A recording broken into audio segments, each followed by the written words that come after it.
నమస్తే, welcome to Leo. మనతో ఉన్నారు సీనియర్ జర్నలిస్ట్ హేమసుందర్ గారు. సార్ నమస్తే. నమస్తే అండి. అకీరానందన్ కోర్టుకి వెళ్ళాడు. మొన్న పెదనాన్న, ఈ రోజు అబ్బాయి.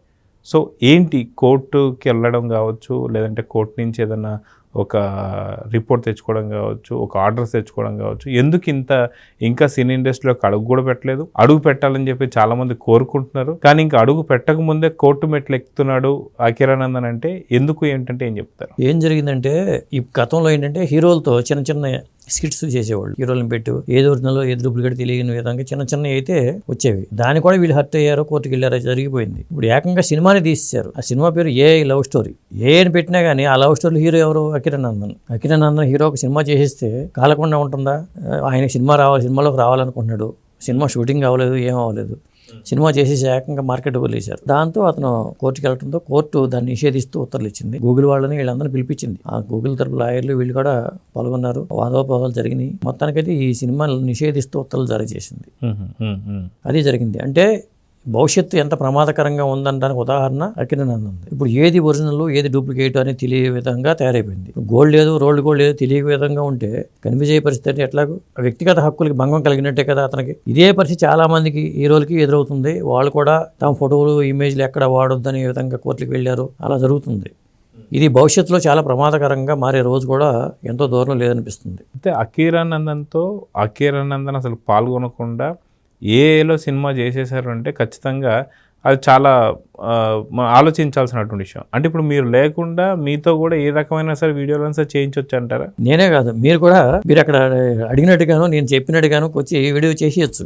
ఓకే, అంత పరిస్థితి వచ్చింది. ఇప్పుడు కాపీరైట్ ఉంటుంది, కథ రాశారు, కాపీరైట్ హక్కు ఉంటుంది. అది మనం కాపీరైట్ రిజిస్ట్రేషన్ చేయించుకుంటే మనకు రైట్ ఉన్నట్టుగా భావిస్తాం. ఇప్పుడు ఇదే చట్టం చేస్తే రేపు మీ రూపంతోనో నా రూపంతోనో హీరో మెగాస్టార్ గారి రూపంతోనో ఎవరో ఎటువంటి చేయడానికి వీల్లేదు, కోర్టుకి వెళ్తే దానికి పనిష్మెంట్గా ఇంత శిక్ష ఇంత జరిమానా అనేది పెడితే ఇబ్బంది ధైర్యం చేసి ఎవరు చేయరు. ఇది కాపీరైట్ చట్టం లాగానే ఇది కూడా చేయాలి. మీ బాడీ రైట్ అనేది పెట్టాలి. ఇప్పుడు ట్రైలర్లు కూడా సినిమా ట్రైలర్ వస్తుంది, అది ఒరిజినల్ కాదు డూప్లికేట్ కాదు తెలియదు. ట్రైలర్ అదే చెప్పకుండా ట్రైలర్ వచ్చేసింది అనుకుని మనం రివ్యూ చేసేస్తున్నాం. ఆ పరిస్థితి వచ్చింది. ఇది నిజమైన పాట అది తెలియట్లా. అరే ఫస్ట్ సింగిల్ వచ్చేసింది అనుకుంటున్నాం. వీళ్ళు ఏం చేస్తున్నారంటే ఏతోనే సాంగ్ చేసేస్తున్నారు, ఏతో మ్యూజిక్ కొట్టేస్తున్నారు. ఇవి రాబోయే సినిమాలో విసంబర్లో ఈ పాట వచ్చేసిందని పెట్టేస్తున్నాం. దానివల్ల చాలా మంది కన్ఫ్యూజ్ అవుతున్నారు. ఏది ఒరిజినల్ ఏది డూప్లికేట్ అనేది చాలా పెద్ద మిస్టేక్గా మారిపోయింది. అందువల్ల ఇది చాలా ప్రమాదకరంగా మారుతుంది. రేపు పొద్దున బ్రాండ్ అంబాసిడర్గా ఒక పెద్ద జ్యువెలరీ సంస్థ, లలిత జ్యువెలరీనో లేదా పెద్ద పెద్ద జ్యువెలరీ సంస్థల పేరుతో ఒక హీరోతో యాడ్ ఫిల్మ్ చేయాలనుకోండి, హీరో లేకుండా అదే హీరోని పెట్టి యాడ్ ఫిల్మ్ చేశారనుకోండి, ఏతో ఇబ్బందేగా. వాళ్ళకి డబ్బులు రావు, మళ్ళీ పైగా వాళ్ళ వ్యక్తిత్వ హక్కులకి భంగం కలిగేటట్టుగా చేస్తున్నట్టే కదా. కాబట్టి ఇది రైట్స్ పెట్టుకోవాల్సిందే కంపల్సరీగా. అయితే వాస్తవానికి ఈ ప్రాబ్లం ఎందుకని సినీ ఇండస్ట్రీలో వాళ్ళకి మాత్రమే వస్తుంది అంటే ఏం చెప్తారు? ఎందుకంటే ఇటీవల చూసుకుంటే మనకి మెగాస్టార్ చిరంజీవి గారు కోర్టు మెట్లు ఎక్కారు.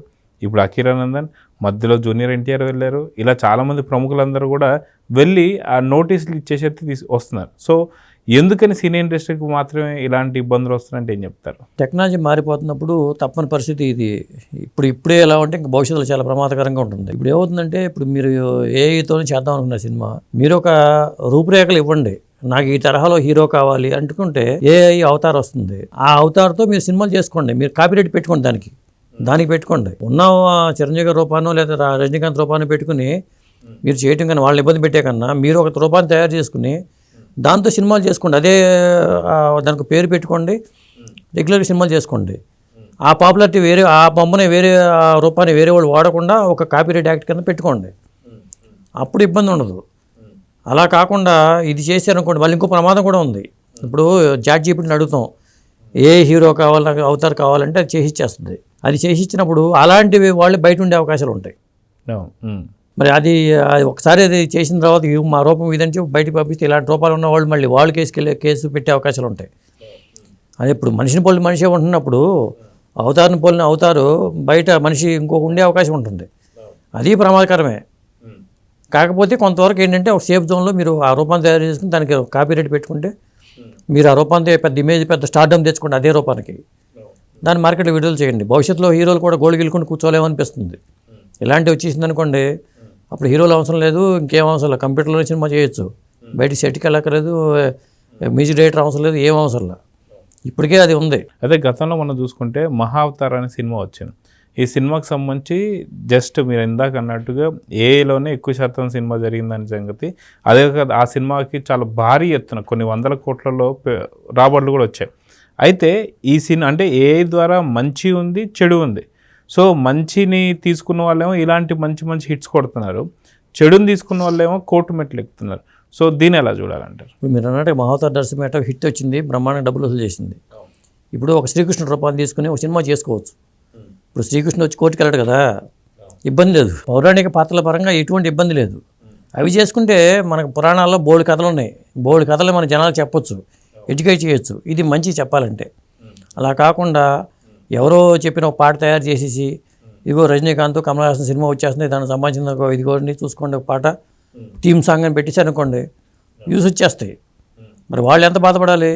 వాళ్ళ సంబంధం లేకుండా ఇది పెట్టేసేసి జనంలోకి వదిలేస్తే, పైగా దాని లోగోలు కూడా తయారు చేయొచ్చు. టీ సిరీస్ పేరుతోనో లేదా ఇంకో సిరీస్ పేరుతోనో డూప్లికేట్ లోగోలు తయారు చేస్తారు, ఆ పేరుతో బ్రాండ్తో వచ్చేస్తుంది. అది కూడా ప్రమాదకరమే. అవును. సో చూద్దాం సార్, మొత్తానికి ఏఐ ద్వారా రాబోతున్నటువంటి అంటే ఇంకా పూర్తిగా అరంగేట్రం చేయనటువంటి ఒక అఖిరానందన్ కూడా కోర్టు మెట్లు ఎక్కాడంటే ఖచ్చితంగా దీని యొక్క ప్రభావం చాలా పెద్ద ఎత్తున ఉంది. సో ఈ సమస్య అతి తొందరలోనే సమస్య పోవాలని అయితే కోరుకుందాం. నమస్తే. నమస్తే అండి.